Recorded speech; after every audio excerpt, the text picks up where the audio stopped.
1945, Judicaël Moussirou. Vous avez eu raison de suivre ces directs. Bienvenue au 1945. Bonjour, bonsoir. On démarre avec le ministère de l'Environnement, du Développement durable et du Bassin du Congo. Judicaël Moussirou. La députée de Mbama, Arlette Soudan-Nono, a échangé avec l'inspecteur des sports, les responsables des équipes, la jeunesse et les membres de la sous-ligue de Mbama sur les questions liées aux préparatifs du tournoi sportif dénommé Arlette Soudan-Nono. Cet échange interactif a permis aux parties prenantes de faire le point et de revoir le mécanisme de collecte de fonds pour une meilleure organisation. Le tournoi, là, c'est Madame Arlette Soudan-Nono l'organise, mais c'est pour animer le district de Mbama. Pas à ses effets propres, mais c'est pour l'animation du district. Donc il faudra que tout le monde mouille le maillot afin que cela puisse se passer et réussir. Dans un second temps, l'élu de Mbama a rencontré les femmes du dit district. Au cœur des échanges, le financement de 3 projets portant sur les coopératives des orphelins de Mbama, des veuves et des jeunes à risque, pour un coût global de 12 millions de francs CFA par année pour chaque coopérative. Par ailleurs, pour des raisons de sécurité, la route de contournement de Mbama est en construction. Longue de 9 km, cette route permettra le passage des gros véhicules de transport de bois en évitant la traversée à l'intérieur du district et donc des accidents malheureux à l'endroit des populations.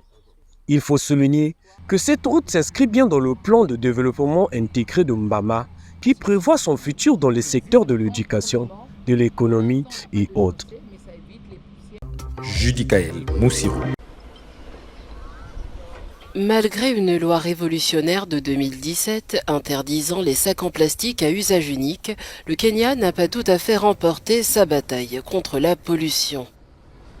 Sa capitale, Nairobi par exemple, génère environ 2500 tonnes de déchets solides par jour, dont 1/5 est du plastique. Pour réduire la pollution, l'Autorité nationale de gestion de l'environnement, la NEMA, a ainsi annoncé l'interdiction de l'utilisation de sacs en plastique pour la collecte de déchets organiques comme les restes de nourriture. La NEMA a précisé que 90 jours après le 8 avril, date de la première notification, les sacs en plastique ne seront plus autorisés sur les marchés. Les déchets organiques des ménages, qu'ils soient publics ou privés, ainsi que ceux des institutions, devront être triés et placés dans des sacs poubelles 100% biodégradables.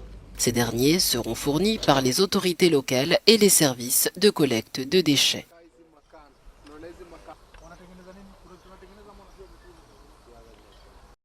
« 1945. Le gouvernement rwandais a déclaré ce mardi que son pays était prêt à accueillir des migrants en provenance du Royaume-Uni et a salué la décision du Parlement britannique approuvant ce transfert. Le porte-parole adjoint du gouvernement, Allen Mukuralinda, estime que le Rwanda est prêt à accueillir ces migrants dans de bonnes conditions. Ce partenariat existe depuis 2 ans et il dispose d'un budget pour s'occuper des migrants à leur arrivée au Rwanda. Il y a de l'argent pour leur hébergement temporaire, pour le traitement de leurs documents. Il y a un budget dédié aux migrants pour assurer leur séjour permanent aux côtés des Rwandais. Tout est prévu et l'argent a été transféré. Tout est en place. Si l'avion de migrants atterrit maintenant ou demain, ils auront la possibilité d'être accueillis, pris en charge, hébergés et bénéficieront d'une assistance médicale si nécessaire. Le Parlement britannique a adopté cette semaine une loi autorisant l'envoi de certains migrants au Rwanda. Ce projet controversé est très critiqué par l'opposition travailliste, par les associations d'aide aux migrants, ainsi que le haut-commissaire de l'ONU aux droits de l'homme et la justice européenne. 1945. Dans le cadre des réunions annuelles de printemps du FMI et de la Banque mondiale à Washington, le Nigeria a annoncé solliciter 2,25 milliards de dollars de la Banque mondiale.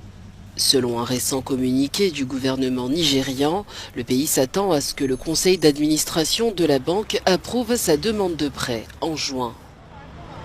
Le ministre des Finances, Wale Edun, a également indiqué dans ce communiqué que le Nigeria prévoit d'émettre des obligations diaspora plus tard cette année, l'objectif étant d'attirer des devises étrangères indispensables dans le pays.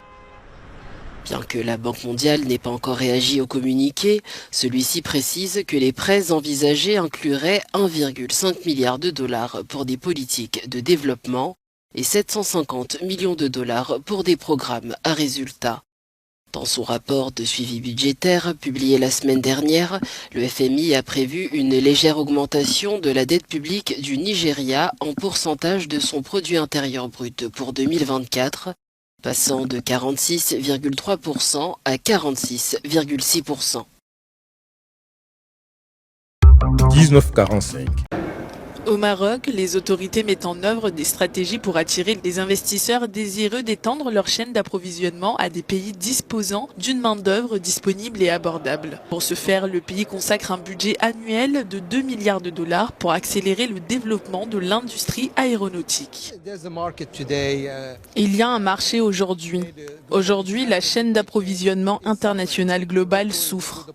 Le Maroc a une bonne opportunité et un bon positionnement en termes d'industrie aéronautique. Deuxièmement, nos ressources humaines sont très fortes ici, avec de très bonnes capacités. Et troisièmement, nous sommes très proches de l'Europe. Il faut 1 ou 2 heures de vol pour atteindre toutes les capitales européennes, et c'est donc pour toutes ces raisons que cela ne peut que fonctionner.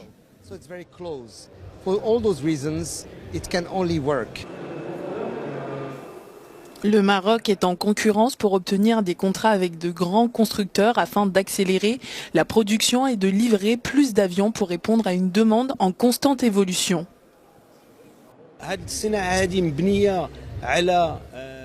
Cette industrie est basée sur toutes les exigences requises par un investisseur au Maroc, principalement pour les ressources humaines requises.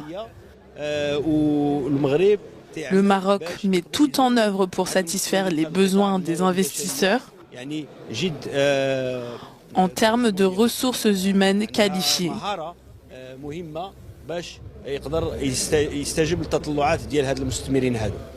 Les nouveaux niveaux de demande dans le monde ont forcé les fabricants à chercher de nouveaux sites pour construire et réparer leurs pièces. Bien que le Maroc est considéré comme une source de main-d'œuvre relativement bon marché, le gouvernement s'efforce de former des travailleurs qualifiés.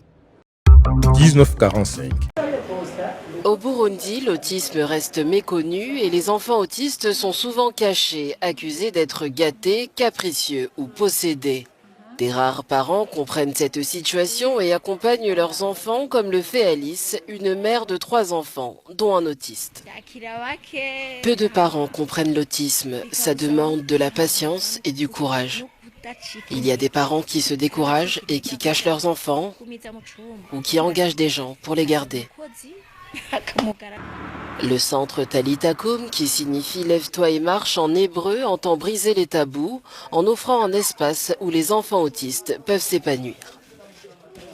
Au dépistant, nous offrons une prise en charge adaptée à l'enfant avec autisme. Le deuxième objectif, c'est l'accompagnement des familles. Le troisième objectif, c'est l'objectif de sensibiliser tout le milieu de vie de l'enfant. Ce centre s'efforce de devenir une référence en autisme en adoptant notamment le point de vue du docteur Ingabire, qui le définit non comme une maladie, mais comme une variation naturelle à diagnostiquer rapidement. Le diagnostic précoce, c'est vraiment, ça joue un rôle essentiel dans la prise en charge de l'autisme. D'abord pour les enfants concernés, ça leur permet de pouvoir bénéficier à une prise en charge qui est précoce, qui est adaptée. Ça va améliorer leurs compétences.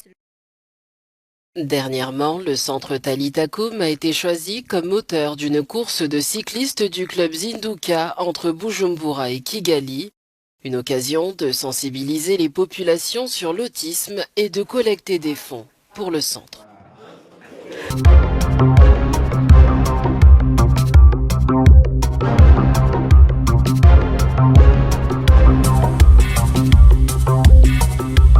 C'est la fin de ce journal. On se retrouve demain à la même heure avec le même plaisir. Un grand merci à notre partenaire, l'hôtel Le Saphir Brazzaville, pour le décor. Bonne suite des programmes sur C'est Direct.